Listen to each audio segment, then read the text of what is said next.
Caros amigos, bem-vindos a mais um episódio de Hoje no Mundo Militar, um canal exclusivamente dedicado à discussão de temas militares atuais. Neste vídeo falaremos sobre um forte pronunciamento feito recentemente pelo presidente Putin, que disse que antes que algum país tente abocanhar e arrancar um pedaço da Rússia, ele arrancará os dentes de qualquer um que se atrever a isso.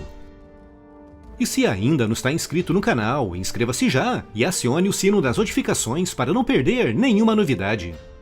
E se você se interessa por história militar da Segunda Guerra Mundial, não perca o meu outro canal, o Hoje na Segunda Guerra Mundial. Vídeos novos todas as semanas, cobrindo um dos mais terríveis conflitos da história da humanidade. Se inscreva no canal e siga as novidades através do link aqui na descrição.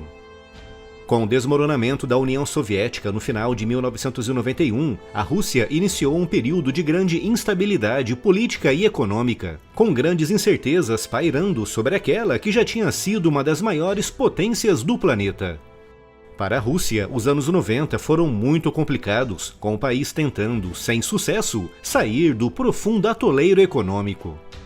Toda essa instabilidade financeira representou um duro golpe para as forças armadas russas, com esse setor sofrendo uma grande quebra orçamental, resultando no sucateamento de grande parte do outrora poderoso e impressionante poderio militar soviético.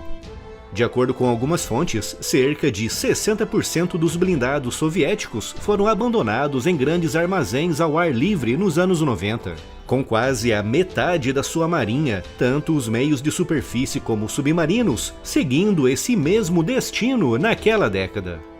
A situação só começou realmente a mudar no início do século XXI, com a subida ao poder de Vladimir Putin, um ex-agente da KGB que se tinha demitido dos serviços secretos soviéticos em 1991, após a tentativa falhada de golpe de Estado contra Mikhail Gorbachev. Quando assumiu o poder, Putin focou a sua atenção na consolidação da recuperação econômica da Rússia, expandindo o setor de extração e comércio de gás natural, transformando a Rússia num dos principais fornecedores dessa importante commodity para a Europa, garantindo uma fonte segura de receitas para o seu país.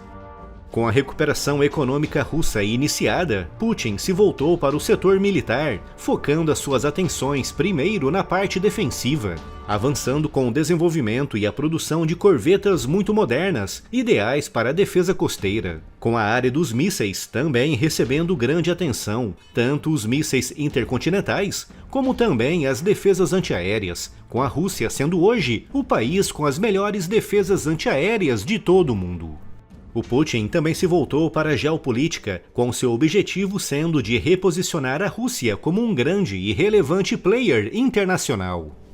Nos anos 90, a Rússia perdeu grande parte da sua relevância no cenário geopolítico, permitindo o avanço de outros países e blocos na antiga área de influência russa, com destaque para o avanço da OTAN no leste europeu, com muitos antigos membros do Pacto de Varsóvia ingressando naquela aliança.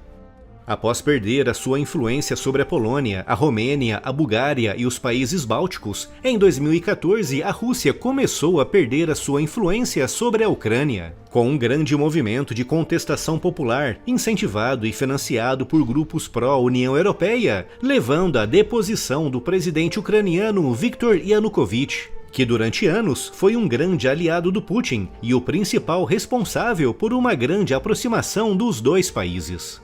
Com a queda de Yanukovych, a Rússia viu-se diante do risco de perder a Ucrânia para o Ocidente, um risco que o Putin simplesmente não podia correr, levando-o a ordenar, apenas 4 dias após a queda de Yanukovych, a invasão da Crimeia, uma região que pertencia à Ucrânia desde os anos 50, iniciando também em 2014 o financiamento e o incentivo de grupos separatistas ucranianos na região de Donbass. Medidas pesadas e audaciosas que tinham por objetivo dificultar as negociações da Ucrânia para aderir à OTAN, já que aquela aliança não aceita membros envolvidos em conflitos.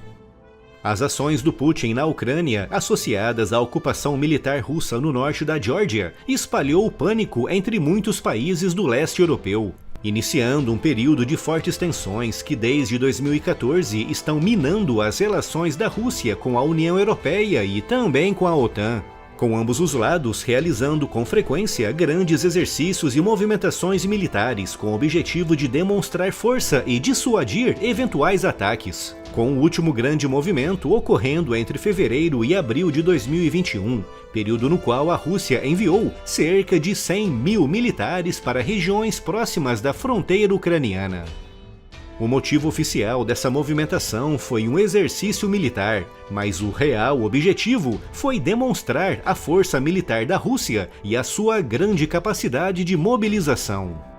Toda essa tensão, aliada a uma dura troca de palavras do presidente Biden, que acusou Putin de ser um assassino sem alma, aumentou ainda mais a pressão internacional sobre a Rússia, algo que ficou bem demonstrado no dia 21 de maio num pronunciamento do presidente Putin, no qual disse que muitos países estão tentando limitar o desenvolvimento da Rússia e que sempre que o seu país começa a crescer, o esforço daqueles países em minar o seu desenvolvimento é redobrado, algo que, de acordo com o presidente Putin, está acontecendo nesse exato momento. E declarou também que muitos países querem abocanhar a Rússia para tirar algum pedaço, mas que antes disso acontecer, ele arrancará os dentes de quem tentar.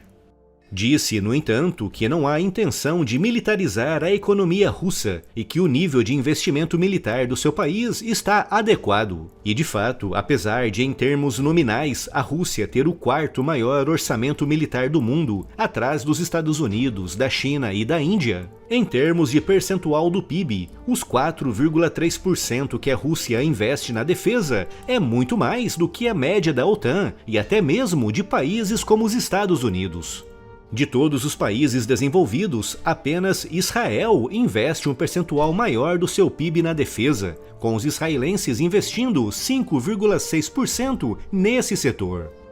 Isso demonstra o quanto Putin está preocupado em devolver à Rússia a sua antiga glória militar e, principalmente, consolidar o seu país como um importante e muito relevante player internacional.